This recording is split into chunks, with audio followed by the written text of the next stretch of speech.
Hello and welcome to this week's episode of the Philosophical Weightlifting Podcast. I am your host, Joshua Gibson, and I'm actually joined today by, I don't know, according to the Coaches Only promo, it's the number one ranked weightlifter in the U.S. That's Olivia Reeves, and funnily enough, she's actually going to be speaking at the Coaches Only event, which is March 16th and 17th. So she'll have a dedicated time, 45 minutes. That's almost like a discussion about her career, where she's at, where she's going, everything in between, how she managed to get to that point, and then kind of give us an inside glimpse of what being an elite athlete looks like, which, if you listen to the podcast, any of the multiple podcasts that I'm a part of and create, you're fascinated with elite level performance. I mean, that's kind of like the point.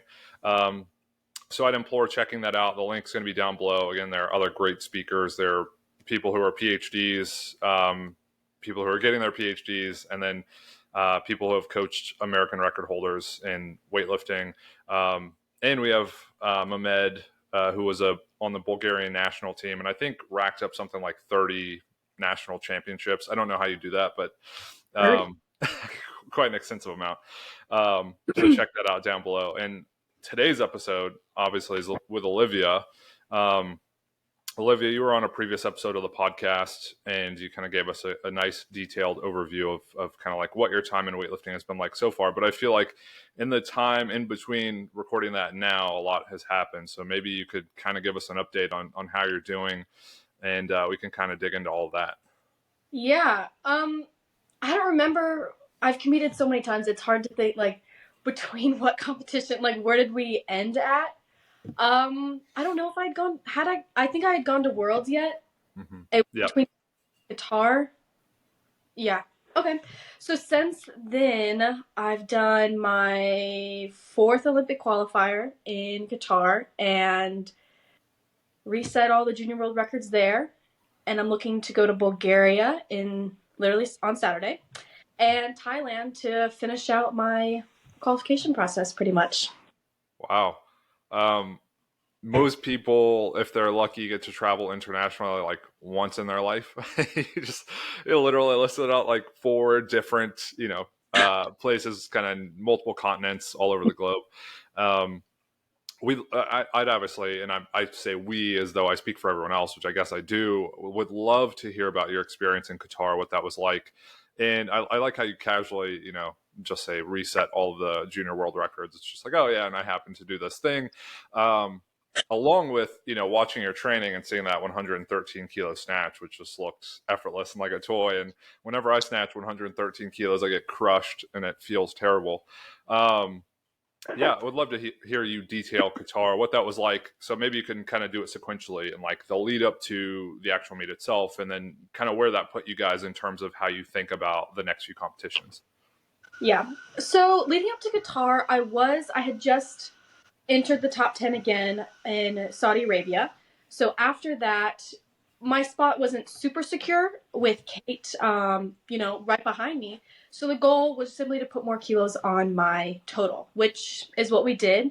Leading up, because I had Pan Am Games, so Chile in between there, and that was really big confidence-wise of putting those numbers on the bar, just for fun competition. And so leading into it, training was going really well. And we had a plan. And snatches, I think the couple weeks before, snatches kind of fell off for a second.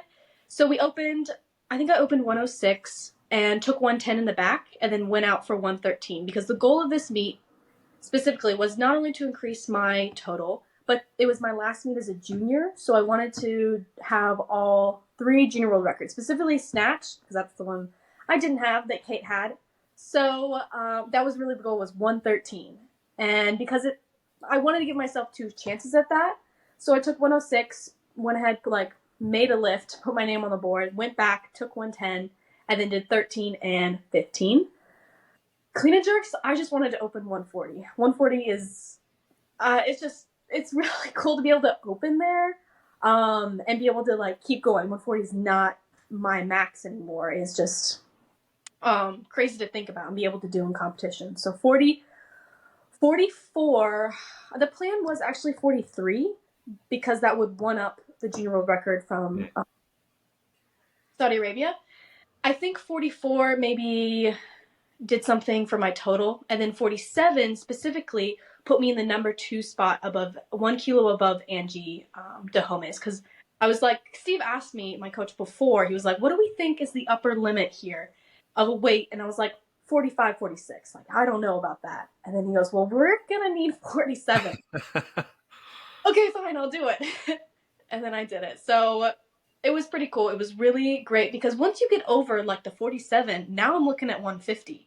Yeah. You know, you're like creeping towards that, and it's like, whoa. I just like, wait a minute. But anyways, that was Qatar was also a big one. Confidence wise, just thinking about, that's actually the third time in a row I've gone 6 for 6. I think last year total I missed like 5 lifts in competition. Of the 5 competitions I did, I think I missed 5 total lifts. And that's crazy. Yeah. Yeah. And I think there's obviously a lot to dig into. It's incredible. Like, not only the level of performance, but like the rate and consistency of that performance across time. And I think about when we talk about like elite performance, I think too often credence is given to like talent, when talent really doesn't consider like the psychological component, like the ability to be able to perform and do that consistently at like all levels. So I obviously want to like dig into that, but you mentioned the training leading up, snatches kind of fell off. What has your training been looking like? I mean, I guess people just would wonder, like, how heavy do you go? How frequently? Like, are you pushing any maxes? Like, what does your training look like generally? Is it more conservative, a little more aggressive? And how are you able to peak so well for these performances? I would say it's just the style of training, or like the way I've been doing it since I've started. I train 4 times a week. It was 3 times, but leading into, so I guess like Olympic qualifier, a couple years, 3 or 4 years ago, we went up to 4 times a week. And maintaining that routine and having that, I don't ever feel super overtrained because I'm not in the gym 2 times a day, Monday, Wednesday, Friday. Like, it's not like that. It's a little less serious in that way. However, I still feel like I get things accomplished. We still go heavy. Training, being able to come into the gym Monday, Tuesday, Wednesday, and do stuff, have Thursday off. I can go heavy almost every Friday and like be prepared for that and hit 90% on like almost any given day. Is kind of the way that we train.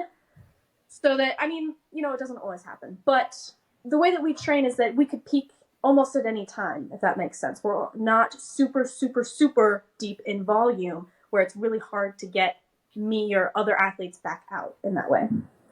Yeah. Do you have any favorite exercises that you kind of look forward to? So if you have like a normal training week, you obviously listed Monday through Wednesday and then Friday. Maybe you can talk about that structure a little bit, but are there like days and exercises or sessions that you really look forward to and have a fun time doing? I like heavy back squat singles. Those are my favorite.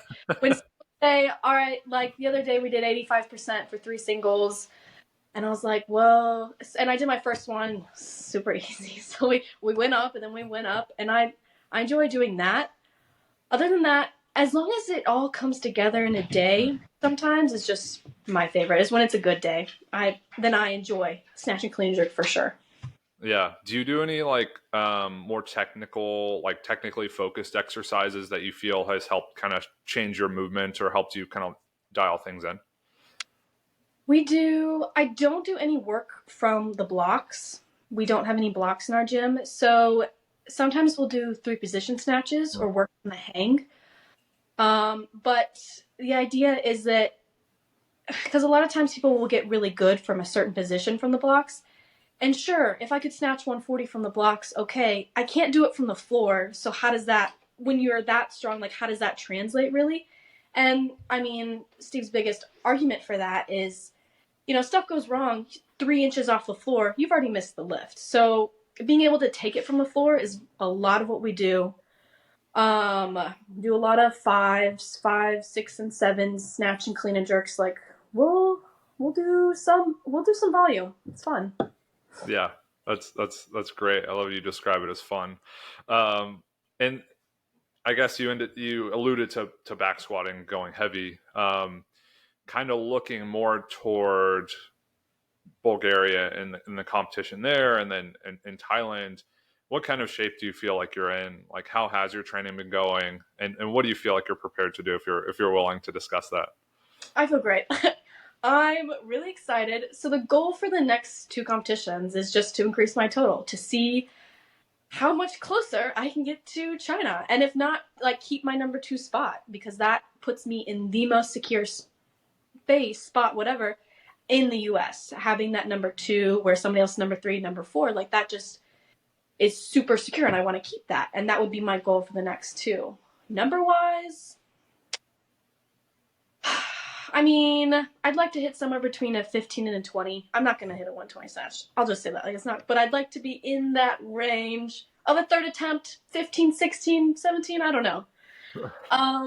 Clean and jerk, same thing. Like, I always just want to add another kilo. So if I do something really nice on snatch, well then, sure, I'll go for a 48, 49. I don't know about 50 though. I don't know, but maybe if I think I can do it, why not? Yeah, it's crazy to think you're so close to the elusive 120 and 150, which I don't like to draw these comparisons, but like for most people getting into the sport who think about like what would I love to do while I'm competing, it's 120, 150. Like that's what I thought about initially, and luckily I've been able to beat those. But like those are massive lifts, like incredibly massive. So for you to kind of think about like maybe not the next two competitions, but definitely in the near future, that's something that's like looks achievable, right?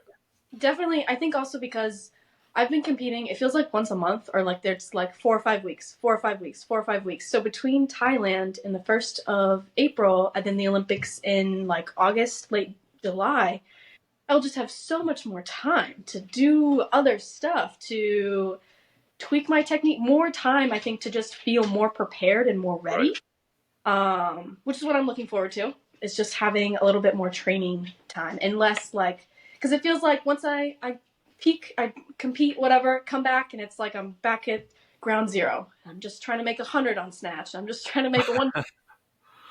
So it goes up and down, and then you think like in 4 weeks I gotta do 115, 140. Are you kidding me? So I'm excited to have just more training time. Yeah.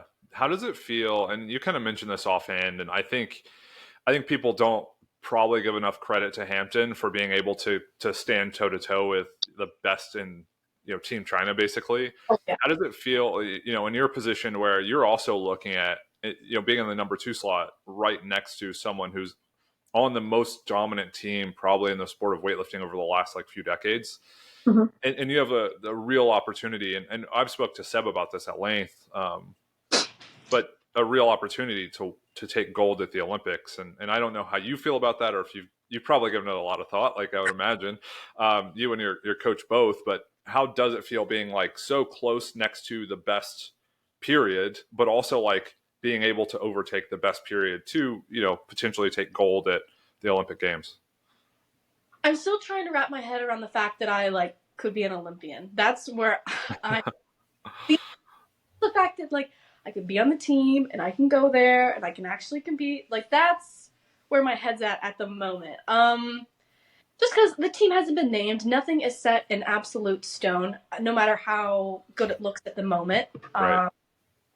So I'm just, really taking in the fact that it's going to be real. I can start kind of planning it, like my family has made arrangements a little bit. If they're going to come over, like, okay.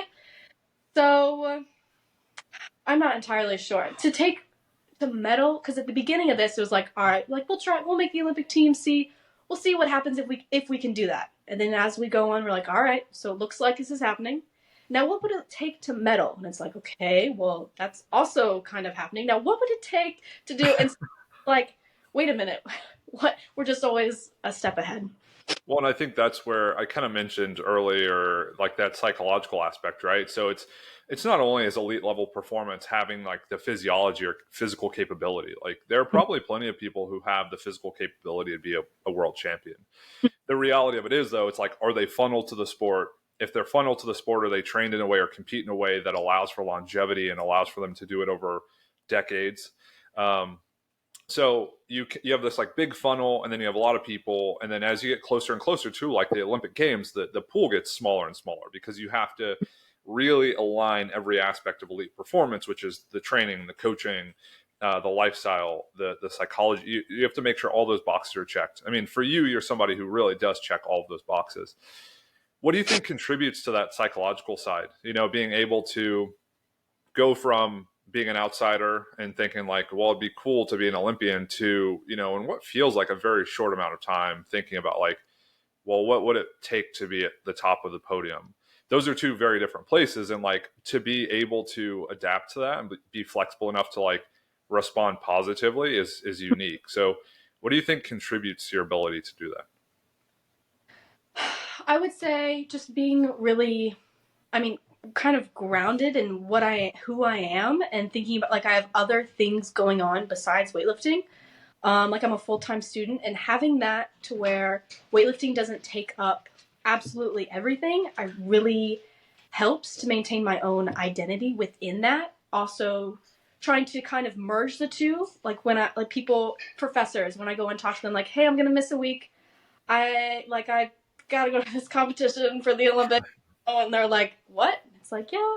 So sometimes I have trouble merging the two of actually believing that, and hey, like that, like Olivia Reeves could be an Olympian, like that, like still at that moment processing that fact.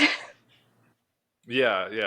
I imagine that's really tough, but on the other end, like this idea of like, oh, I have to travel to, you know, Bulgaria or Thailand or Qatar, wherever it is. I think that must be really cool. And I guess part of it too, and I don't know if you feel this way, but like the fact that all of competition is kind of this stair step process of you start competing as a younger athlete, and it's at like a local level, and then as you age it becomes like a regional level and then a national level, and it like almost allows you to develop that like capacity and competence and confidence that you are able and capable of doing that. So I guess it's only now recently that there's been that huge gap, right, of like, I guess international competitions are that much different from the Olympics because there are a pretty big pool of people who compete internationally for the U.S., especially when the events were broken down in like bronze and silver and gold level events, right? The U.S. would be a little more flexible in who they selected. When you think about the Olympic Games, it's like 2 to 4, 1 to 3, Mm-hmm. 0 sometimes. Like there have been Olympic Games where it's like one guy or one male was chosen. And if you were anyone else, in considering USA Weightlifting has had a membership base of what, like 20 to 30,000, like you're kind of screwed. So for you, it's like, I don't know if you feel that difference, like that gap between international level, which, you know, a good majority of people can compete at and can contend at, to the best, you know, 2 to 3 over a 4 year span in the sport's history. Definitely, I think there's quite a jump. I think for me, being able to make youth and junior teams kind of lessens that jump, just being in it from an early age. However, if you're like an adult, you start local, national, then international. That to me seems like a big one. More of just imposter syndrome, kind of like, wait a minute, now you're with other people who take this super seriously, and maybe you weren't in the beginning. But definitely going from youth to junior, making that jump. But also, like it being an Olympic year, and last year heavily on Olympic qualifiers, there are less bronze level meets. I don't know what else to call them other than like not a continental or world championships. Like there just aren't as many going around, which I would hope there'd be more, because then that opens the door to international opportunities. That isn't like this is the world championships, right, or this is championships. But I think those definitely help merge that gap between national and international. Yeah. Since you have been competing for such a long time, you mentioned youth and junior level competitions. does that change the way you experience these like really, really big meets? So when you say, medal or win a major international competition, does it change because you've been doing it for such a long time? Like I only can imagine, maybe say for Coach Mary, and I'll just Mm-hmm. speculate a little bit. Like she got into the sport much later than typically people would if they wanted to have like this long illustrious career, and she missed out on youth and junior levels of competition, right? So for her, being at a senior worlds and medaling or something like that, or possibly going to the Olympics, like might feel different than someone who's been doing it, like say at Hampton Morris for what feels like a decade. So do you feel like when you go to say Qatar, or when you go to Bulgaria, does it change your experience because you've been doing it for so long? What does it feel like to be on the podium? I would say it changes my experience team aspect. I feel like I have a pretty good relationship with everybody. I know Mike, Piros, Lorraine, like I know everybody. It seems a little bit more laid back. As for on the podium, I don't think that really changes. I would say what makes me happy on the podium is knowing I did my best to get there, knowing that I didn't just go out and pow everything and win it. Like that's not exactly, doesn't feel like it aligns with the gold medal kind of deal. So just knowing that I did my best, and whether it's a make or a miss, I competed to my best abilities. That's what I like to feel when I'm on the podium, and if I make it to the podium during that. Yeah. So with this being like obviously the year of the Olympics, have you started to map out what that looks like when if you did qualify, right? If you are competing at the Olympics, have you guys started to talk about what planning that out would look like? And if so, what would that process look like in terms of competitions, training, travel, all that stuff? I don't know any like really logistic details for us, but I would say I would try my best to do a 120, 150. I think that would I'll probably result. I'm gonna go ahead and make an educated guess here. I would probably open like 113, probably go 16, 17 maybe, and then 20. But then it comes into the question of like, am I going to medal, or am I going to set PRs? Like it really just depends on, I guess, where the whole group is at. I think it would come down to what would put me in the best spot for medaling is what we would decide, opener, second attempt, third attempt be. But for me, just speculating at the moment, that would be my plan for snatches, for clean and jerks. 40, 40, 44, 47, 50, 51 maybe. Because I like at that moment thinking having that plan in place for me is helpful. Just to see where I'm at another competition. See, like, okay, like I went 6 for 6. I think I could add a couple more kilos onto that. And realistically, that makes logical sense to me. And therefore, I think it can happen. Yeah. And, it's insane to think about those weights and at that level of competition, because again, these are things that like no woman has ever done in weightlifting, and like, Yeah. especially in the categories, right? This is a big question, but I feel like that, we'll probably have you on the podcast, and we'll probably have you like involved with events in the future. But those are things that have never been done, meaning that like it kind of solidifies you in a spot in the sport where no one else is. So how Mm-hmm. does it feel too? And I guess just kind of talking to you about this, maybe, I don't know if you've thought about it or if anyone's talked to you about it, but possibly being the best, female weightlifter of all time. And I don't know how you would measure that or compare it, but you have to think absolute performance. And then if you're talking a gold medal at the Olympics, kind of against the most competitive field in weightlifting ever, that's a pretty strong argument. Yeah, I think about that. I think about mainly the fact that there are many other lifters who have a longer career than I do. So it's hard to kind of say that when there are other people who have consecutively medaled and made world championships for like 10 years or something. And that to me shows a little bit more than just having one gold medal in the Olympics. Well, that's good, but it's kind of the overall, your career, your overall performance, showing up to these meets, performing, and then doing another one. Not just having one really good performance at the Olympics, which is awesome, but that's only like 10 people out of the world who made it that far. But I think when you're looking at the bigger picture, it's going to take a little bit more than a medal at the Olympics to actually make me or somebody else like a really good weightlifter. Yeah, and I guess that's part of the mindset that keeps you coming back and keeps you engaged, right? Engaged in competing, but also engaged in the sport at a level that's as high as you are at, right? If you kind of, I guess, felt this sense of complacency, like, oh, I've kind of done it. It's like, what's the driving factor then to do more, to take it the next step?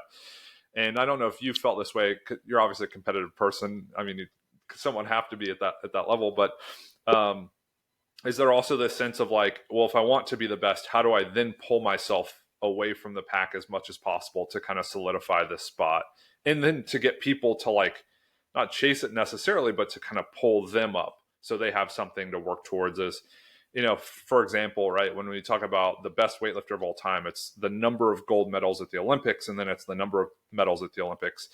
And you think about Naim Suimanalu, Puros, you start to talk about Lasha.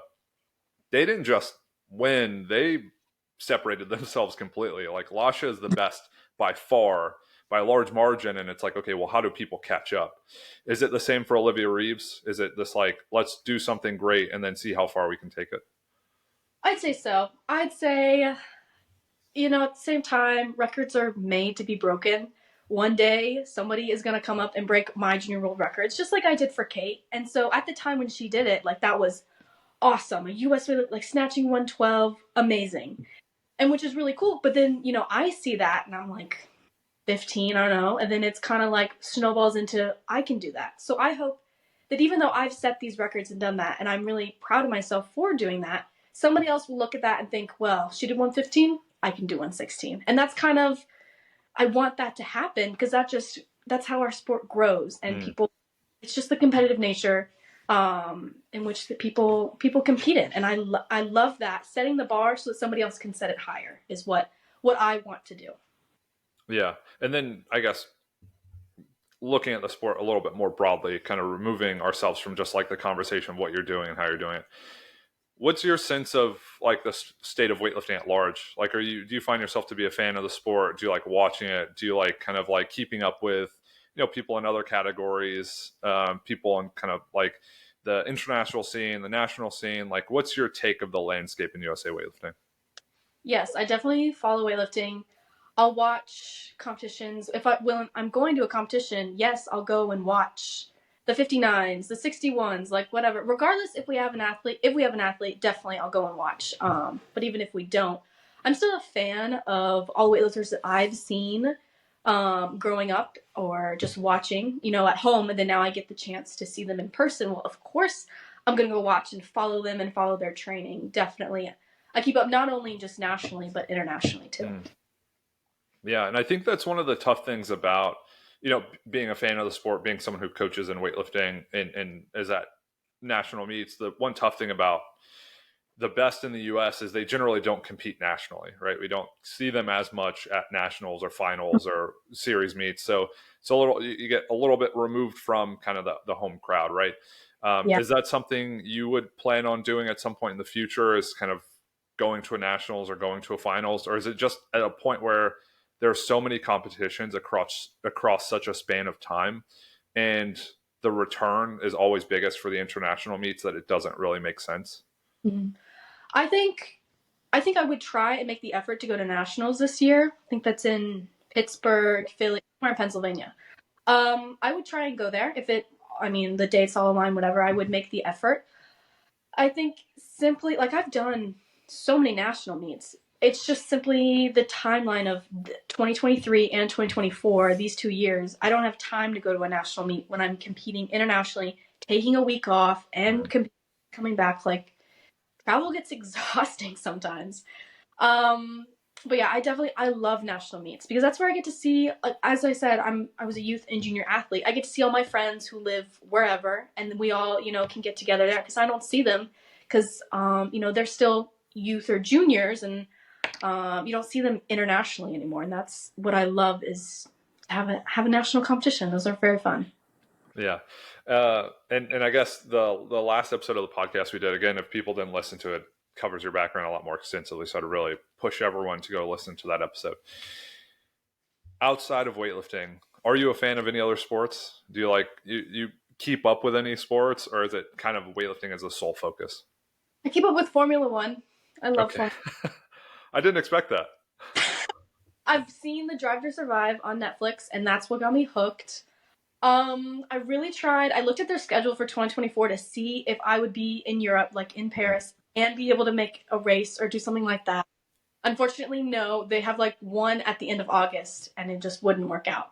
But I'm definitely an F1 fan.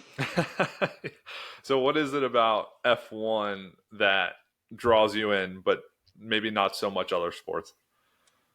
Um, just a really cool sport that they don't have nationally. Like Mm. NASCAR is one thing, but this one is really cool to follow, and just how select they are about the drivers and how small of a community it is. And how big this is in Europe. It's like huge everywhere else, but not in the US till they made a TV show about it. So I think it's actually really cool. Yeah. Do you think there's a similar do you feel like, I guess, weightlifting's in a similar space where it's an incredible sport? I mean, obviously you're competing in it and have for a very long time, and it's got a pretty large body of members, but for some reason it just hasn't taken off in the US quite as much, and it's, maybe less so in other countries. I'm not sure exactly how the public perceives it, but there are more allocations of resources in, say, China and in places in Europe. How do you feel? Where do you feel like weightlifting is currently? And then I guess what do you think it would take to popularize it more? Is it something like that documentary? Is it something like a series where we're highlighting the competitors and coaches? Like, what do you think it takes? Possibly.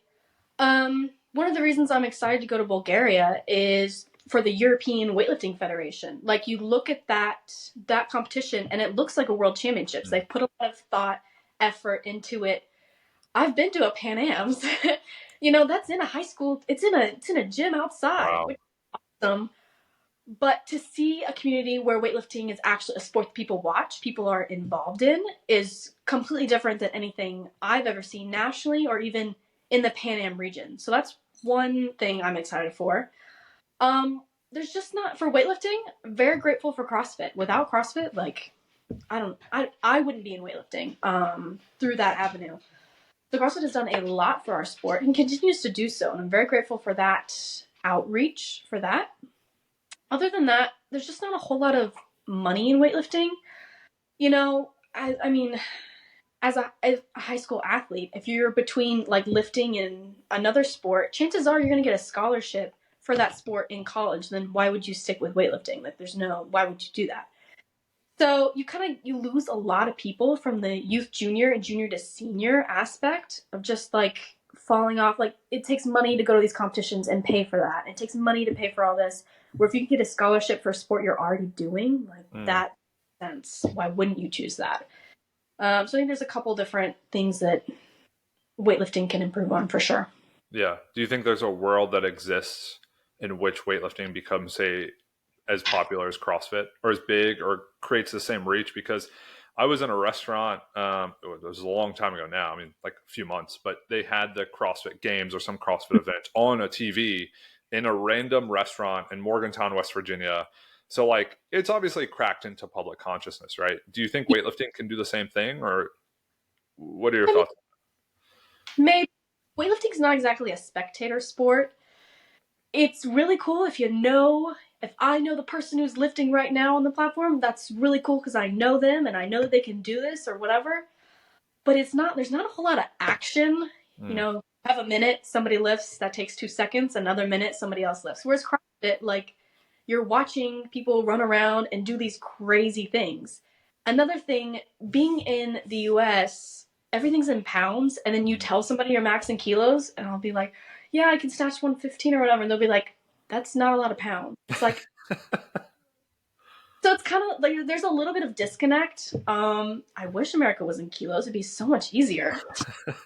My maxes, but yeah, I think that there's that disconnect, and also it's just not a super fun spectator. It could be maybe in person, live. I think national competitions definitely, but to have it live streamed on TV, I would watch, but I don't know many other people who really would, who aren't into weightlifting. When I think that's where you get the big companies like, shout out to Weightlifting House, is they're doing a good job of capturing the sport, but they're doing it in a way that's like bridging that like interest and the integrity or authenticity of the sport. Because it really, you're right, it can't just be like camera on the competition platform, take a lift, and then you wait 45 seconds or a minute. It has to be kind of like, the way social media or CrossFit Mhm. is, right? Where it's like constant action, nonstop, a lot of cuts, a lot of things that contribute to the storyline and a really interesting like potential outcome. What if this person does this or does that? And then the highlights of things that are unique and interesting. And it's like, that takes a lot because it takes a knowledge of the sport. It takes the resources to be able to do that, and then someone to bring it all together, which is why I think Weightlifting House is great, because Seb kind of captures that, and so does the rest of the team. Um, but it's going to take more than just like one company or a few companies or a few groups, right? It's going to take a large body of people to do that. Definitely. Yeah. I think I rewatched my session because the first time they started commentating, not the first time, but anyways, I watched my session at Worlds and I was like, wow, like if I had been spectating and watching this session, knowing these things about the athletes and having a little bit of background of everybody, really it does add to it as a spectator. Yeah, and I guess it's an interesting segue that I didn't think about bringing up until you mentioned that. But what does it feel like now being at the top of USA weightlifting, but also right around the top of international weightlifting? So I would say at the top of weightlifting in general. What does it feel like from someone who's doing it, but also with all the media companies and all the interest, and now kind of being the center of attention? How does that feel like, and then also like seeing all of that come out, right? Being able to watch your sessions with commentary, being able to watch the final attempts that you had a part in, um, Mhm. being really the center of the content that's created around the sport. What does that feel like from a personal perspective? It feels a little bit overwhelming sometimes. Because rather recently, I've come to the conclusion, or not conclusion, just the realization that I really have a short time in my athletic career to actually monetize myself and Mm. capitalize off the interest of people who are already following me. That's I'm not really doing. So, definitely just reach going outside my comfort zone to reach out to companies and be like, "Hey, I use your belt or whatever. Mm. Do you want an athlete?" And creating that relationship with companies, not like just media and anybody else, but that's definitely been on. I've been thinking about that and implementing that a little bit just to make the most of my career and success that I already have that can benefit me and a company, anyways. Yeah, and I think that's really cool, and it's also well timed that we're having you on Coaches Only as a way to like bring you No. closer to the fans, but also like help you give back to what you've been able to do in the sport, and then obviously the podcast and all those connections. And I can only imagine. I think Seb mentioned this when I spoke to him a while back, but he was saying how cool it'd be to have you, squat some ridiculous amount or set a record in weightlifting house sleeves. So that's like Olivia no sleeves Reeves adopts the weightlifting house I sleeves know. and Yeah, he sent me a picture of knee sleeves that have my name on it. I was like, yeah, that's really cool. It's also really interesting to hear your perspective, right? Of there's a short window in which you can take advantage of all of the interest, the spotlight, and all of your accomplishments. And being able to do that really well, I think, is really critical. And also, I think people who are listening would want to support you in a way that's you know beyond just like, oh, here, I'm gonna buy some of your equipment and use your discount code, because again, I think they see you as kind of like a representation of USA weightlifting and as a part of the sport, which is really cool. So if you have any ways that people can do that, I'd love to be able to direct them there. I don't at the moment. Okay. Well, let's do this. Kind of as we wrap up, for Coaches Only, which Olivia will be giving a talk at, and then by then, hopefully, she has some ways that we can direct people to help support her. Maybe you can just talk a little bit about what you hope to discuss regarding your career, your experience as an elite athlete. Maybe just a few minutes. It doesn't have to be anything extensive, but just something people can look forward to. Sure. I'm just here to offer my perspective as an athlete. I've got almost going on 9 years of training very consistently. Competing at a high level, I think, brings a lot of insight into what coaches. Not every athlete makes a great coach. Not every coach is a great athlete. So some of these coaches, maybe working with these athletes who are at a higher level, don't exactly have that perspective of being in the competition and on the competition platform and the pressure that comes along with that. But just working with the day-to-day athlete too is just a perspective that I can offer with that. Yeah, that's great. I'm super excited for it. And if people, again, want to sign up, the links down below. And then Olivia, for all of the social media purposes and pretty much anywhere else people can go to keep up with you or follow your lifting, where can we direct them? My Instagram, which is oliviareeves.71. Awesome. And if people are interested in following me, again, all that stuff's going to be down below. Everything I'm affiliated with on Instagram, it's Josh_Phil WL. That's PHILWL. I'll also be on the Coaches Only as a part of the roundtable, so you can check that out. The link is down below. We're looking forward to seeing everybody there. And until next time, this is another episode of the Philosophical Weightlifting Podcast. Cool. That was great. That was a lot of fun. Yeah, if you need anything from me with regards to